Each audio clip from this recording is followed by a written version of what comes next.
நம்ம சேனலில் வீடியோ போட்டோடனே உங்களுக்கு மெசேஜ் வரணும் அப்படின்னு நீங்கள் நினச்சிங்கன்னா ரைட் சைடில் இருக்கிற ரெட் கலர் சப்ஸ்கிரைப் பட்டனை ப்ரெஸ் பண்ணிக்கோங்க. அப்படியே பக்கத்தில் ஒரு பெல் சிம்பிள் வரும், அதையும் கிளிக் பண்ணிட்டீங்கன்னா உங்களுக்கு மெசேஜ் தவறாமல் வரும். சரி, வாங்க வீடியோக்குள்ளே போகலாம். ஒரே பிரசவத்துல 17 குழந்தைங்களை பெற்றெடுத்தாங்க ஒரு தாய்.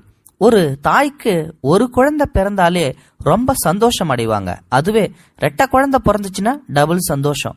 ஆனா இங்க ஒரு பொண் 17 குழந்தைங்கள ஒரே பிரசவத்துல பெற்றெடுத்திருக்காங்க அப்படின்னு சொல்லும்போது சில பேருக்கு இது ஆச்சரியமா இருக்கும். இன்னும் சில பேர் இத நம்ப மாட்டாங்க. இதெல்லாம் பொய்யான நியூஸ், இது மாதிரி ஃபேக் நியூஸ் நிறைய இணையதளத்துல வருது அப்படின்னு சொல்லிட்டு ஸ்கிப் பண்ணிட்டு போயிட்டே இருப்பாங்க. ஆனா ஃப்ரெண்ட்ஸ், நீங்க ஸ்கிப் பண்ணாதீங்க. இந்த வீடியோ உண்மையான வீடியோ.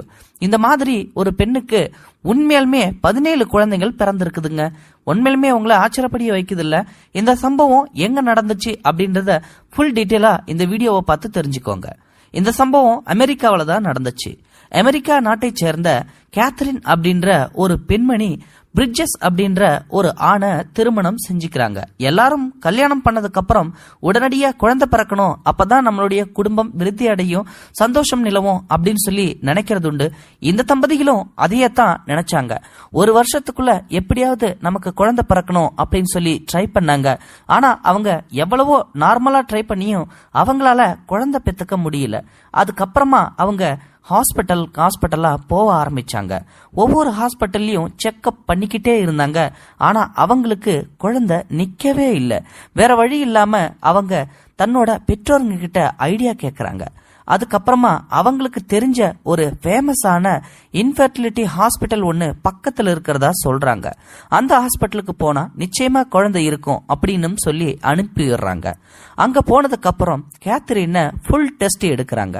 ஃபுல்லா டெஸ்ட் எடுத்ததுக்கு அப்புறம் பாத்தீங்கன்னா அவங்கள ஐவிஎஃப் முறையில தான் குழந்தை பெத்துக்க முடியும்னு சொல்லி சொல்றாங்க.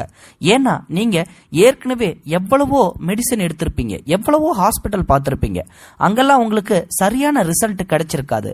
உங்களை நாங்க ஃபுல்லா செக் பண்ணிட்டோம், உங்களால ஐவிஎஃப் முறையில தான் குழந்தைய பெத்தெடுக்க முடியும்னு சொல்லி சொல்றாங்க. சோ அதுக்கப்புறமா அதுக்கு கேத்ரினும் பிரிட்ஜஸும் ஒத்துக்கிறாங்க. அப்புறம் கேத்ரினோட சம்மதத்தோட கேத்ரினுக்கு ஐவிஎஃப் முறைப்படி கருத்தரிக்க வைக்கிறாங்க. நல்லபடியா கர்ப்பம் தரிச்சாங்க கேத்ரின். நல்லபடியா கர்ப்பம் தரிச்சதுக்கு அப்புறம் குழந்தையும் நல்லபடியா பெத்தெடுக்கணும் அப்படின்றது தானே ஒரு மிகப்பெரிய டாஸ்க். அதை மட்டும் நல்லபடியா ஃபாலோ பண்ணணும்னு சொல்லிட்டு மனசுல உறுதியோட கேத்ரின் அங்க குழந்தைங்களை வளர்க்கறதுக்காகவும் பெத்தெடுத்துக்கிறதுக்காகவும் தயாரா இருந்தாங்க. அவங்க செக்கப்புக்கெல்லாம் கரெக்டா போயிட்டு இருந்தாங்க. 9வது மாசத்துல அவங்களுக்கு லேசா பிரசவ வலி ஒரு நாள் எடுக்க ஆரம்பிக்குது. அப்போ கேத்ரின் தனக்கு தெரிஞ்ச உறவினர்கள்ட்டையும் தன்னோட கணவர்கிட்டையும் சொல்றாங்க, இந்த ஹாஸ்பிட்டல்ல நம்ம பார்த்தோமோ அதே ஹாஸ்பிட்டல்ல தான் எனக்கும் ட்ரீட்மெண்ட்டும் எடுக்கணும், நான் பிரசவமும் எடுக்கணும், அப்பதான் எனக்கு மனசு திருப்தியா இருக்கும்னு சொல்லி அனுப்பி விடுறாங்க. அதுக்கப்புறமா தம் பொண்டாட்டி கேட்டுக்கிட்ட மாதிரியே பிரிட்ஜஸ் அந்த ஒரு மெமோரியல் ஹாஸ்பிட்டல்லையே தன்னோட ஒய்ஃபை டெலிவரிக்காக சேர்க்கிறாங்க. டெலிவரி பண்ணும்போது தான் அவங்களுக்கு ஒரு ஆச்சரியமான விஷயமே காத்திருக்குது. ஒரு தாய்க்கு ஒரு குழந்தை தானே பிறக்கணும் அல்லது 2 குழந்தை பிறக்கணும். இன்னும் சொல்லப்போனா ஒரு சில அதிசய சம்பவங்கள் 6ல இருந்து 10 வரைக்குமே ஒரு சில பேத்துக்கு குழந்தை பிறந்திருக்குன்னு சொல்லி கூட நாம கேள்விப்பட்டிருக்கோம். ஆனா ஒரே பிரசவத்துல பிரிட்ஜஸ்க்கு 17 குழந்தைங்களை பெற்று கொடுத்தாங்க கேத்ரின். இத சம்பவத்தை கேத்ரினாலேயே நம்பவும் முடியல. வயிறு கொஞ்சம் பெருசா இருந்துச்சுன்னு சொல்லி அமைதியா இருந்துட்டாங்க. ஆனா டாக்டர்ஸ் அவங்களுக்கு 29 மணி நேரம் பிரசவம் பார்த்தாங்க. அவ்வளவு நேரம் பிரசவம் பார்த்து 17 குழந்தைகளையும் நல்லபடியா பெற்றெடுத்தாங்க கேத்ரின். இந்த சந்தோஷத்தை அவங்களாலேயே தாங்க முடியல.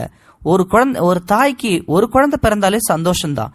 இப்போ 17 குழந்தைங்களை பெற்றெடுத்ததுக்கு அப்புறம் ரொம்ப ரொம்ப சந்தோஷம் ஆயிட்டாங்க. அதுவும் நிறைய ஹாஸ்பிட்டல் ஏறி இறங்கி தனக்கு குழந்தை பிறக்குமா பிறக்காதான்னு சொல்லிட்டு ஒரு விரக்தியிலே இருந்த அவங்களுக்கு இப்படி விலவிலன்னு 17 குழந்தைங்க பிறந்த உடனே அவங்களோட சந்தோஷத்துக்கு ஈடு இணையே இல்லை. அதனால அந்த குழந்தைங்களை எல்லாத்தையும் நல்லபடியா பார்த்து வளர்க்கணும் அப்படின்னு சொல்லி முடிவும் பண்ணாங்க. இருந்தாலும் 9 மாசம் அப்படிங்கும்போது சில குழந்தைகள் குறைப்பிரசவத்துல தான் பிறந்திருக்கும். அதனால அந்த குழந்தைங்களுக்கு எந்த மாதிரியான உணவு வகையில கொடுக்கணும்னு சொல்லிட்டு அவங்க கவனமா தான் இருப்பாங்க.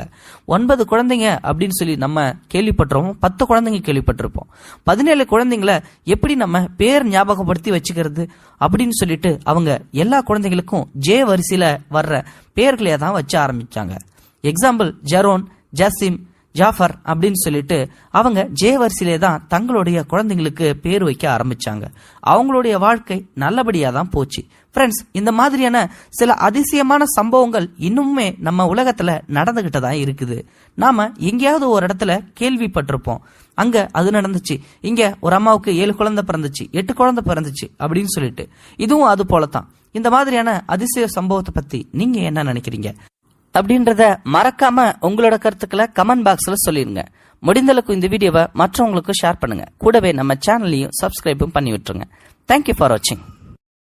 இது போன்ற செய்திகளை உடனுக்குடன் நீங்கள் தெரிந்து கொள்ள மறக்காமல் எங்களுடைய சேனலை சப்ஸ்கிரைப் செய்யவும், கூடவே பக்கத்தில் வரும் பெல் ஐக்கானையும் கிளிக் செய்யவும்.